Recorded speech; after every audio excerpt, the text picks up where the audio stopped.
नमस्कार। आज इस थर्ड इंटरनेशनल कॉन्फ्रेंस में जो कि हमारी योग, आयुर्वेद और सोशल वर्क से रिलेटेड है, इसमें आज मैं आपके सामने ऑनलाइन एक प्रस्तुतिकरण, एक स्पीकर के रूप में आज आपके सामने हूँ। क्योंकि श्री राम ट्रेनिंग सोसाइटी की ओर से और जो हमारा डिपार्टमेंट है सोशल वर्क का, यूनिवर्सिटी ऑफ लखनऊ का, उन्होंने आज इसे कोलैबोरेशन में आयोजित किया है और मुझे हार्दिक प्रसन्नता है कि उन्होंने आज इस मंच पर योगा, आयुर्वेदा और सोशल वर्क तीनों को एक साथ ज्वाइन करा है। जैसा हम सभी जानते हैं कि योग और आयुर्वेद एक ही गाड़ी के दो पहिए हैं और कोई भी चीज़ डिसबैलेंस होती है, चाहे हम योगा कहें या आयुर्वेद कहें, तो हमारी जीवन की जो हमारी सिंपल सोशल वर्क करने की भी धारणा है वो भी कमज़ोर होती है।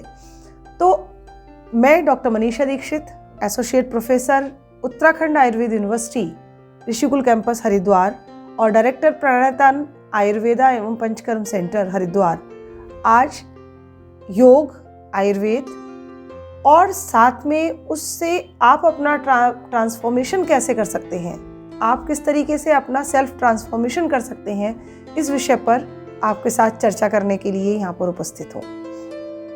चूँकि हम कोविड की ड्यूरेशन में देख रहे हैं कि ऑनलाइन ऑफलाइन दोनों ही मोड चल रहे हैं, तो आज मैं आपसे सामने रूबरू तो नहीं हो पा रही हूँ, लेकिन हम ऑनलाइन के माध्यम से आपसे जुड़े रहेंगे। तो आशा करती हूँ कि इस सेल्फ ट्रांसफॉर्मेशन के इस सेशन में, जो कि थोड़ा ही समय है चूँकि सभी के पास, तो इसमें अवश्य ही आप कुछ ना कुछ लाभ हमसे उठाएंगे। तो जैसा आप सभी जानते हैं कि आजकल इस कोविड की एरा में आयुर्वेद को और योग को लोग काफ़ी महत्व दे रहे हैं। और चूँकि आयुर्वेद एक हमारी 5000 साल पुरानी एक एंशिएंट साइंस है, जो हम ऐसे भी कह सकते हैं एक ऐसी मिरेकुलस साइंस है जो हमारे डाइट और लाइफ स्टाइल को बहुत ज़्यादा परिवर्तन करे बिना ही, घर में रहते हुए ही अचानक ही चेंज कर देती है। आपने देखा होगा कि किस तरीके से हमने जो पिछले 2 साल हैं उसमें अपनी जीवन शैली को, अपने खान पान को, अपनी दिनचर्या को, सब चीज़ों को बहुत परिवर्तित कर लिया है। हर एक व्यक्ति क्योंकि आजकल केवल भागम भाग की ज़िंदगी में लगा हुआ है, लेकिन फिर भी आयुर्वेद और योग हमें कहीं ना कहीं एक दूसरे से जुड़े हुए हैं और हमारे लिए अपने अंदर परिवर्तन लाने के लिए हमेशा प्रयासरत करता रहता है और हमें जागरूक करता रहता है। जैसा कि ये वर्ड आप सुन ही रहे हैं, सेल्फ ट्रांसफॉर्मेशन, और मेरे ख्याल से आप सभी लोग जानते भी होंगे। तो इसमें एक शब्द हमारा जो है ट्रांसफॉर्मेशन, इससे क्या समझते हैं? ट्रांसफॉर्मेशन का मतलब है कि हम कहें कि अपने आप में हम अपने आप को पूरा परिवर्तित कर लें या चेंज कर लें। अब प्रश्न ये आता है कि किस तरीके से चेंज कर लें? हम तो अपने आप ही चेंज है, या हमें क्या आवश्यकता है अपने आप को चेंज करने की? तो एक क्वेश्चन मैं आपसे पूछना चाहूँगी कि जैसे हमसे कोई कहता है कि आपकी सबसे प्रिय आदत क्या है जिसे आप छोड़ना चाहोगे, तो हमारी प्रिय आदत क्या होती है कि हम अधिकतर वही काम करना पसंद करते हैं जो हमारे स्वास्थ्य के लिए हानिकारक है। जैसे अधिकतर लोग कहेंगे कि हम देर रात तक जागते हैं, या हम पार्टीज़ में जाते हैं, या हमें रात के समय आइसक्रीम खाना पसंद है, या हम जंक फूड ज़्यादा लेते हैं। तो ये इस तरीके की आदतें होती हैं जिन्हें हम जाने अनजाने छोड़ना नहीं चाहते, या हम कहते हैं कि कभी कभी महीने में एक आध बार हम इस तरीके का काम करते हैं कि जिसकी वजह से हमारे खान पान में गड़बड़ होती है, बाकी 28 दिन तो हम ठीक प्रकार से खाते हैं। तो हमें ट्रांसफॉर्मेशन अपना किस तरीके से करना है, केवल खाने पीने को ना लेकर के, चाहे वो सामाजिक हो, मानसिक हो, शारीरिक हो या फिर आध्यात्मिक हो, इन सारी चीज़ों को जब हम मिला जुला करके अपनी जीवन शैली में परिवर्तन करते हैं, तभी हम स्वस्थ हो पाते हैं और लंबे समय तक जीवित रह पाते हैं।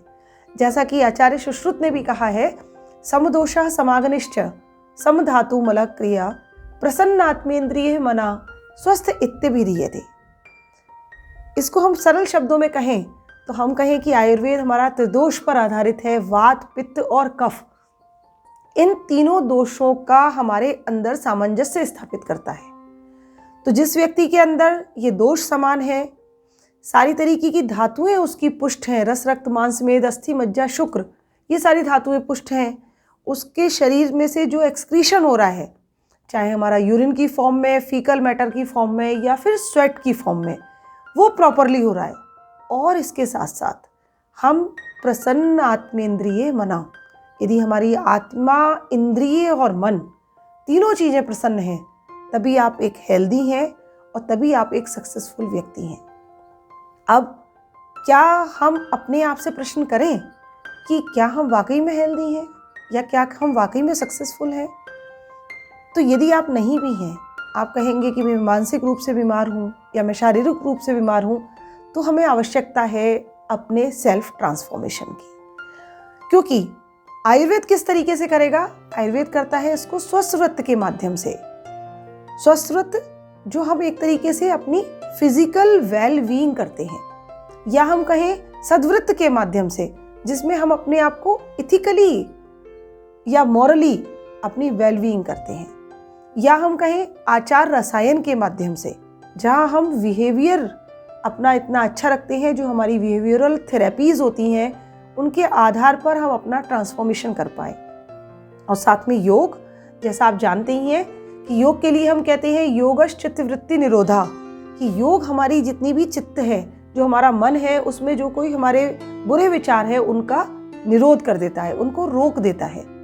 तो जब आप फिजिकली फिट होंगे, मेंटली फिट होंगे, सोशली फिट होंगे और स्पिरिचुअली फिट होंगे, तभी आप एक समाज में जागरूकता फैला सकते हैं। और इसीलिए आज आयुर्वेद और योग हमारा सोशल वर्क से भी रिलेटेड है, क्योंकि हमारा कर्तव्य बनता है।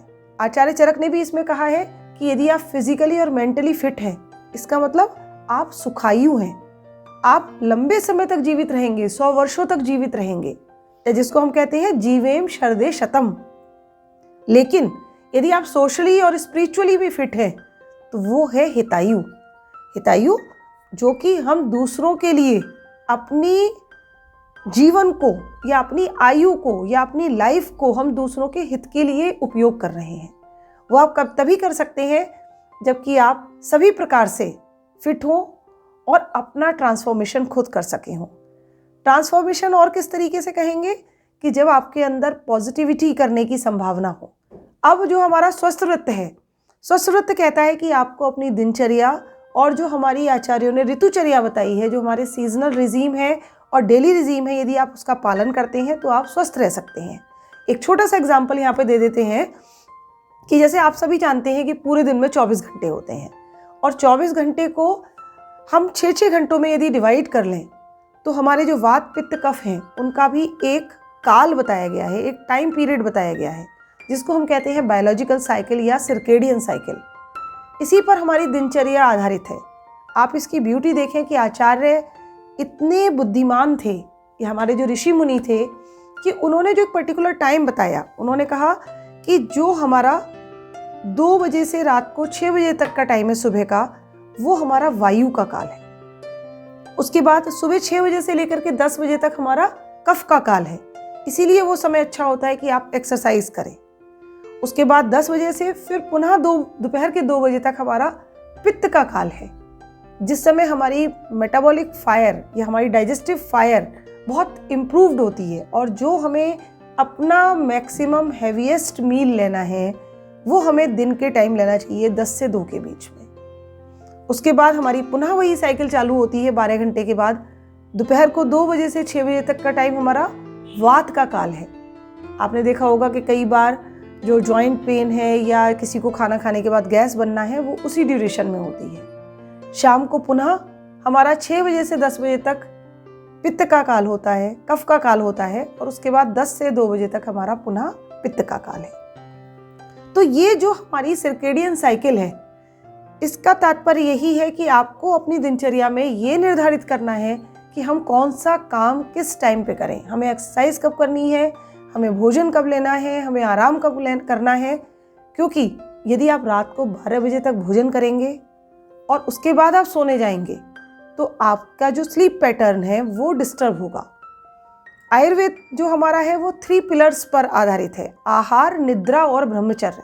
यदि आपने आहार प्रॉपर लिया, आपने नींद प्रॉपर ली और साथ में आपने अपने शरीर के लिए ब्रह्मचर्य का पालन करा, आपने योग करा, आसन करा, प्राणायाम करा, तो इन तीनों स्तंभों को आप पूरी तरह सुदृढ़ रख पाएंगे। और जब वो तीनों स्तंभ सुदृढ़ होंगे तो आपको पुरुषार्थ चतुष्टय, या हम कहें कि धर्म अर्थ काम मोक्ष, इन सब की भी प्राप्ति होगी। क्यों? क्योंकि योग जो हमारा है वो क्या काम करता है, हमें मोक्ष की ओर ले जाता है। और इसमें यदि हम योग के द्वारा हम चाहे हम यम करें, नियम करें, आसन, प्राणायाम, प्रत्याहार, ध्यान, धारणा और समाधि, तो धीरे धीरे वो हमें समाधि अवस्था की ओर ले जाता है। लेकिन वो समाधि अवस्था कब आएगी? जब आप अपने अंदर सेल्फ ट्रांसफॉर्मेशन करेंगे। और उसके लिए हमें आवश्यकता होती है अपने आप को मॉडिफाई करने की, इम्प्रूव करने की। उसके लिए आचार्यों ने सद्वृत्त का पालन कहा। सद्वृत्त माने एथिकली आप मॉरली इतने इम्प्रूव्ड हो जाएं, मॉरली इतने बूस्टअप करें अपने आप को कि आप जो भी सोचें वो दूसरों के हित में ही हो, दूसरों के भले के लिए ही हो। साथ में उन्होंने कहा कि आप आचार रसायन का पालन करें। आचार का मीन्स है कि आपका आचरण इस तरीके का हो कि जो दूसरों के लिए रसायन, रिजुविनेशन का काम करे। आपका व्यवहार इतना उत्तम हो कि आपके मन से या मुंह से जो भी बात निकले, आपके कर्म इस प्रकार के हों कि वो दूसरों के अंदर भी पॉजिटिविटी पैदा करें। आप जहाँ भी जाएं तो ऐसा लगे कि पॉजिटिव वाइब्रेशंस आ रही हैं। तो जब आप इन चारों चीज़ों का पालन करेंगे, चाहे वो स्वस्वृत्त है, सद्वृत्त है, आचार रसायन है और साथ में योग है, तो आप अपना सेल्फ ट्रांसफॉर्मेशन बहुत आसानी से कर पाएंगे। तो इस स्थिति में जब हम अपने आप को सुदृढ़ कर पाते हैं, अपने आप को इम्प्रूव कर पाते हैं, तो हमें किसी भी दूसरे व्यक्ति की सहायता की आवश्यकता नहीं होती। हम बल्कि दूसरों के लिए एक उदाहरण प्रस्तुत करते हैं और दूसरों के लिए एक आदर्श भी बन सकते हैं। तो पुनः मैं यही कहूँगी कि आयुर्वेद हो, चाहे योग हो, या चाहे हमारी सामाजिक कार्य हो, ये सब चीज़ें हमें ये सिखाती हैं कि आपने यदि अपने अंदर अपने चरित्र का निर्माण कर लिया है और आप यदि स्वस्थ हैं, तो इन सब माध्यम से आप समाज का भी विकास कर सकते हैं।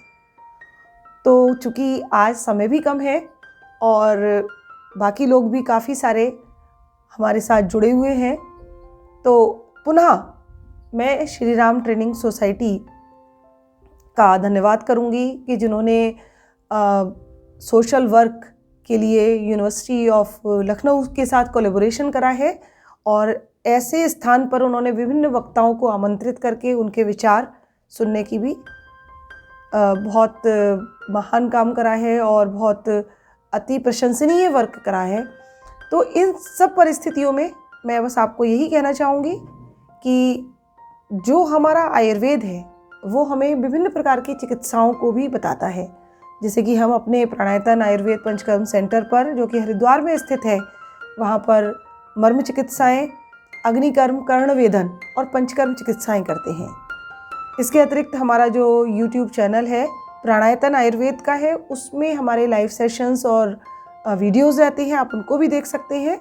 और यदि आप आवश्यक समझें तो आप हमें फेसबुक पर भी फॉलो कर सकते हैं, www.facebook.com/प्राणायतन।